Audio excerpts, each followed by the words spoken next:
Kisah ini berfokus pada seorang ahli bela diri bernama Lin Hai yang sedang menjalani operasi wajah oleh kakaknya demi mengubah penampilannya. Hal itu terpaksa dilakukan karena Lin Hai menjadi buronan para gangster setelah membawa kabur puluhan batang emas. Semua bermula ketika bos gangster bernama Pak Kun meminta Lin Hai mencuri emas milik saudara tirinya sendiri, seorang bos gangster lain bernama Hong.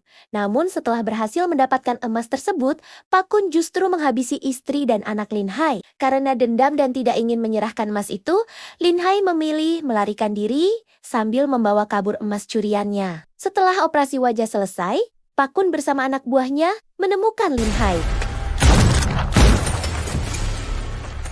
Kena. Tunggu.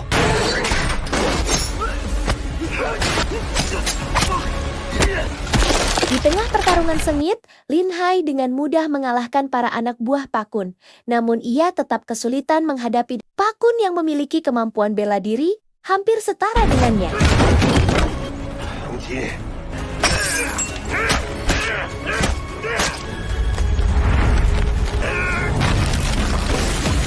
Belum berhenti sampai di situ, Pak Kun melemparkan bom untuk menghabisi Lin Hai. Beruntung, Lin Hai selamat karena dilindungi oleh kakaknya yang akhirnya tewas dalam ledakan tersebut. Dalam kondisi kaki pincang akibat insiden itu, Lin Hai sempat diperhatikan oleh seorang anak kecil yang heran melihat dirinya. 15 tahun kemudian, Lin Hai hidup dengan nama samaran Chen dan bekerja sebagai juru masak di restoran milik seorang janda bernama Mina.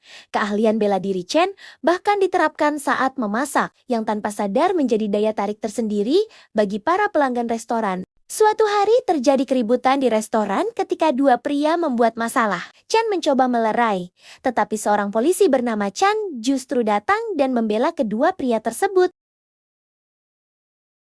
Di sisi lain, seorang anak perempuan bernama Xiaodi baru pulang sekolah dan dihadang dua teman sekelasnya yang marah karena ia melaporkan mereka tidur saat jam pelajaran. Meski begitu, Xiaodi sama sekali tidak takut menghadapi mereka.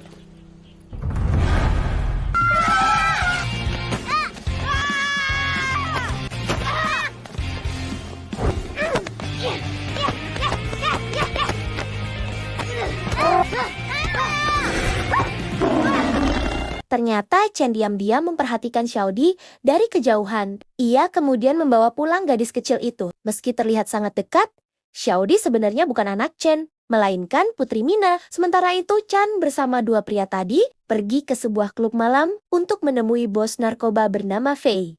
Kedatangannya disambut hangat. Bahkan, Fei menghadiahkan seorang wanita imigran bernama Xiaomei untuk menemani mereka. Namun Chan yang tidak tega melihat Xiaomei diperlakukan buruk, mencoba melindunginya dan menghentikan Fei. Tak lama kemudian, Fei mendapat informasi bahwa Chan sebenarnya adalah polisi mata-mata. Ia langsung melarikan diri dan memerintahkan anak buahnya untuk membunuh Chan di sebuah gang sepi.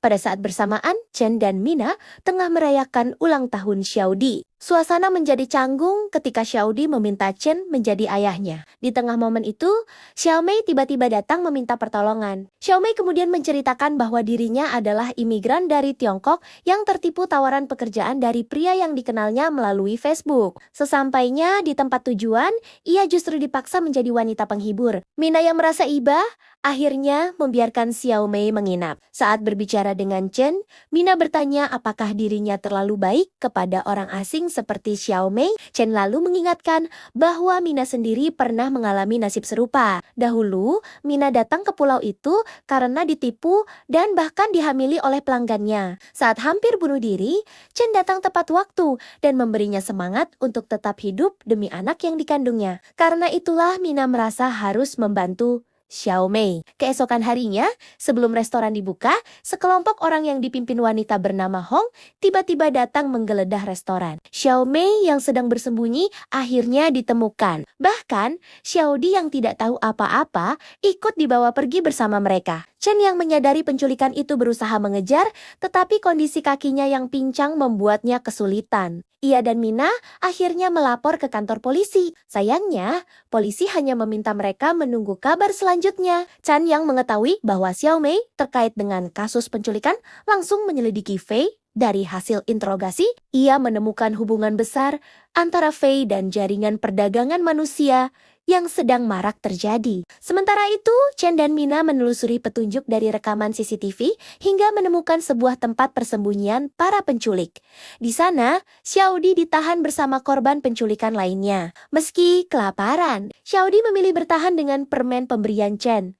Bahkan, ia masih sempat membagikan permen itu kepada anak lain yang menangis. Keesokan harinya, Chen diam-diam menyusup ke markas tersebut untuk mencari bukti. Di waktu bersamaan, Chen juga berhasil masuk demi menyelamatkan Xiaodi. Mereka berdua akhirnya melihat langsung bagaimana para wanita diperlakukan secara tidak manusiawi. Xiao Mei yang melihat Chen langsung meminta pertolongan. Namun Chen memintanya bersabar karena ia belum memiliki cukup bukti untuk menghancurkan organisasi itu. Ia berjanji akan kembali menyelamatkannya. Di lantai lain, Chen menemukan permen milik Xiaodi dan langsung menghabisi para penjaga di sana. Saat sedang menginterogasi seorang wanita, Chen tiba-tiba muncul sehingga Chen curiga polisi terlibat dalam kasus tersebut. Perkelahian sempat terjadi hingga akhirnya Chen menjelaskan bahwa dirinya sedang menyelidiki kasus penculikan itu. Karena identitas mereka sudah ketahuan, keduanya terpaksa bekerja sama melawan para penjaga.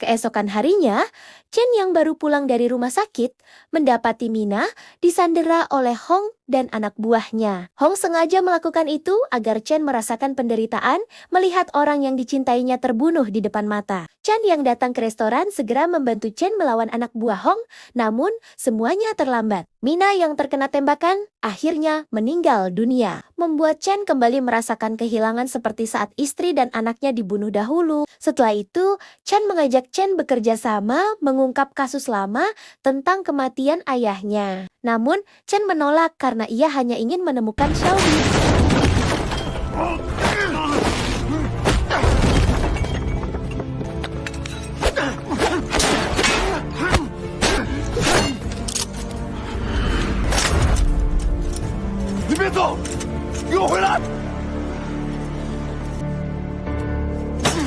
Tak lama kemudian, Chen tanpa sengaja mengetahui bahwa atasannya sendiri ternyata bekerja sama dengan Hong dan Pakun. Sang atasan mengaku melakukan semua itu demi menangkap Pakun pada waktu yang tepat. Tetapi Chen mulai meragukan niat sebenarnya. Sementara itu, Chen menerima telepon dari Hong yang mengancam akan membunuh Xiaodi jika ia tidak datang membawa sisa emas curian. Tanpa membuang waktu, Chen segera menuju tempat pertemuan sambil membawa emas tersebut. Sesampainya di sana, Pakun ternyata memang berniat membuat Chen menderita dengan membunuh Xiaodi di hadapannya. Ketika Chen menyerahkan emas, Pakun marah karena jumlahnya hanya setengah. Ia pun mulai melukai Xiaodi untuk memaksa Chen menyerahkan sisanya. Dalam keadaan genting, polisi dan tim SWAT tiba-tiba datang menyerbu lokasi. Rupanya sebelum datang, Chen telah memberitahu Chen tentang kejadian 15 tahun lalu dan mereka sepakat bekerja sama. Saat kekacauan terjadi, Chen terus mengejar Pakun yang menjadikan Xiaodi sebagai tameng. Pertarungan sengit pun tak terhindarkan.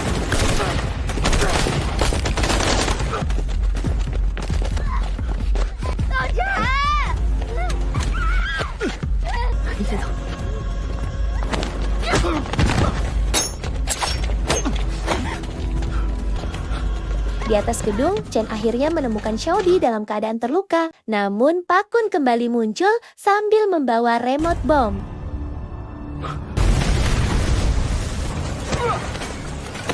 Chen datang membantu, tetapi kemampuannya belum cukup untuk menghadapi Pakun. Chen pun turun tangan menggunakan seluruh kemampuan bela dirinya. Ketika Xiaodi berhasil diselamatkan, Pakun semakin murka. Chen akhirnya mendorong Pakun jatuh dari gedung. Namun pertarungan belum selesai. Meski tubuhnya penuh luka tusukan, Chen tetap bertahan dan akhirnya kembali menggunakan jurus pamungkasnya untuk mengakhiri pertarungan.